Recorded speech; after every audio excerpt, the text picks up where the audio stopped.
Bonjour peuple de Dieu, bonjour, bonjour. C'est avec joie que je suis venu encore aujourd'hui pour partager avec vous la parole de Dieu.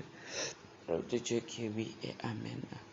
Aujourd'hui, nous allons voir le verset, à partir du verset 16 du chapitre 10 de Matthieu, qui dit: Voici, je vous envoie comme des brebis au milieu des loups. Wow. Soyez donc prudents comme les serpents et simples comme les colombes. Mettez-vous en garde contre les hommes, car ils vous livreront aux tribunaux et ils vous battront de verges dans les synagogues. Vous serez menés à cause de moi devant des gouverneurs et devant des rois pour servir de témoignage à eux et aux païens.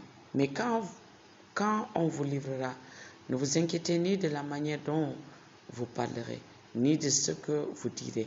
Ce que vous aurez à dire vous sera donné à l'heure même. Car ce n'est pas vous qui parlerez, c'est l'Esprit de votre Père qui parle en vous. Il dit: le frère livrera son frère à la mort, et le père son enfant. Les enfants se soulèveront contre leurs parents et les feront mourir. Vous serez haïs de tous à cause de mon nom, mais celui qui persévérera jusqu'à la fin sera sauvé. Amen. Ici, c'est Jésus qui parle à cœur ouvert à ses disciples. Et si nous regardons un peu en haut, à partir du verset 1, nous voyons que Jésus est sur le point d'envoyer ses disciples en mission. Et là-bas, Jésus les dit: je vous donne le pouvoir de chasser les démons, de ressusciter les morts et de guérir toutes les maladies. Il les a armés. Vous pouvez lire à la maison à partir du chapitre 1. Mais ce n'est pas ça seulement. Jésus continue. Il ne voulait pas que les disciples aient des surprises sur le terrain. Malgré le pouvoir qu'il les a donné, ce pouvoir-là qui est magnifique, ce pouvoir-là qui est bénéfique pour les gens que les disciples allaient rencontrer, ou pour les maisons qui allaient les accepter, ou pour le village qui allait les accepter dans le village. Ils allaient exercer ce pouvoir-là sur les démons et sur les maladies. Ils allaient libérer les personnes qui étaient liées par les esprits mauvais. Ils allaient libérer les personnes qui étaient condamnées à cause de leur maladie. Et ils allaient même ressusciter les morts. Ils avaient reçu ce pouvoir-là de Jésus. Mais Jésus les a dit: voici, je vous envoie comme des brebis au milieu des loups. Toute personne qui connaît les loups, ils connaissent que le loup aime la brebis. Parce que le loup prend la brebis comme sa nourriture. Donc Jésus nous envoie au milieu des loups en étant des brebis. Ça veut dire quoi? Ça veut dire que Jésus envoie ses disciples au milieu des personnes qui sont déjà des agents du diable. Et ce sont ces personnes-là qui doivent amener la bonne nouvelle de Jésus-Christ. C'est pour cela que le Seigneur dit: je vous envoie comme des brebis au milieu des loups. Et ces loups-là, Jésus veut les transformer en brebis à nouveau. Mais il faut qu'il y ait des brebis qui partent d'abord. À cause de ça, Jésus les met en garde. Il les dit: soyez prudents. Comme le serpent est malin. Le serpent est malin, du moins, pardonnez-moi. Il continue, il dit: soyez simples. Ayez la simplicité de la colombe. La colombe est simple. Le serpent est prudent parce qu'il est malin. Et la colombe est simple. On n'a pas besoin d'être compliqué pour annoncer la parole de Dieu. Aujourd'hui, on voit n'importe quoi. Toute forme de comportement pour annoncer la parole de Dieu simplement. Et Jésus nous dit ce matin que nous devons être simples pour annoncer sa parole, pour amener le royaume, pour amener la bonne nouvelle aux gens. Soyons simples. Soyons simples. Il dit car ils vous livreront. On aura des difficultés. Pour annoncer la parole de Dieu, tu auras des difficultés. Tu auras des problèmes. On sera haï de tous.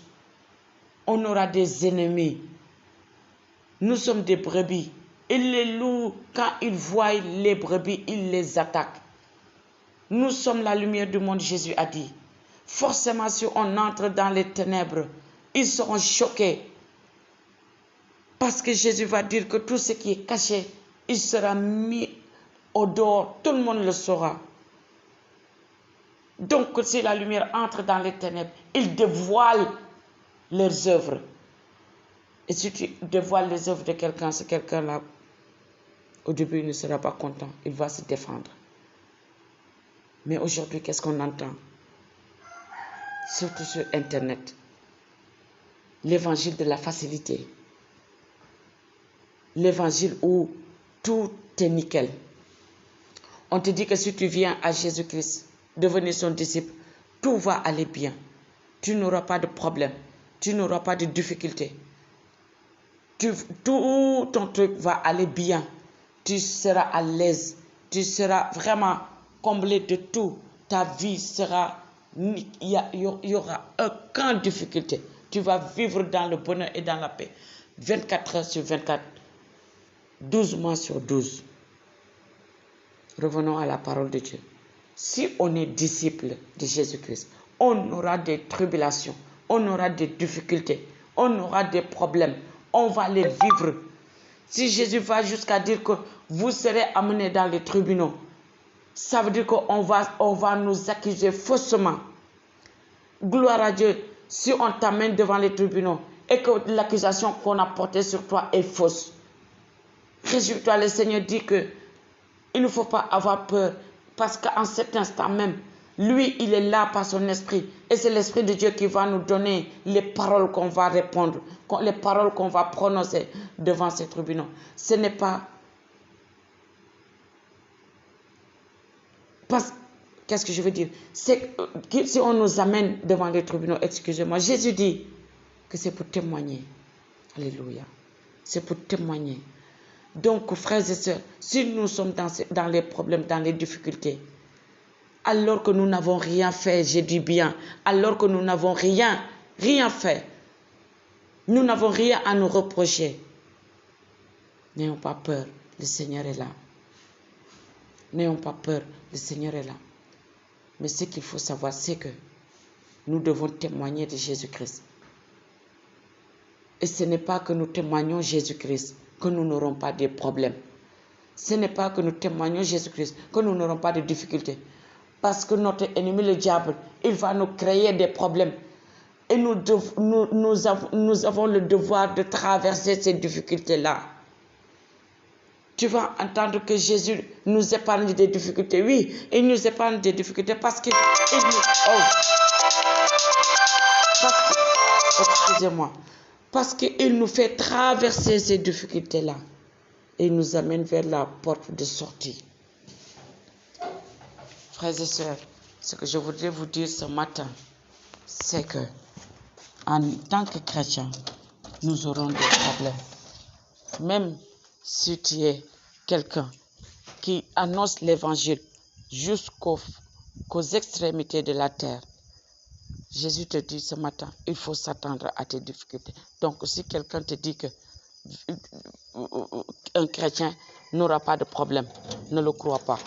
Si quelqu'un te dit qu'un chrétien n'aura pas de tribulation, ne le crois pas, c'est faux. Vous aurez des problèmes, vous aurez des tribulations. C'est la parole de Dieu. Et la parole de Dieu est oui et amen. La parole de Dieu est oui et amen. Mais la bonne nouvelle est que Jésus ne nous laisse pas seuls dans ces difficultés-là. Il tient nos mains dans les problèmes et il nous conduit vers la porte de sortie. Et là, nous pourrons le glorifier. C'est avec ça que je voudrais bénir quelqu'un ce matin à travers la parole de Dieu. Et je vous encourage. J'encourage quelqu'un. Si tu es dans le ministère et que tu rencontres des difficultés et que tu rencontres des problèmes et que ce n'est pas facile, il y a des gens qui parlent mal de toi. Il y a des gens qui t'indexent du doigt. Il y a des gens qui donnent de fausses témoignages de toi. Jésus est là et il va te sortir de cela. Mais c'est sûr que tu devrais traverser ces choses. Donc ne sois pas découragé. Relève-toi et le Seigneur te bénisse. Que Dieu vous bénisse ce matin. Au nom de Jésus. Amen.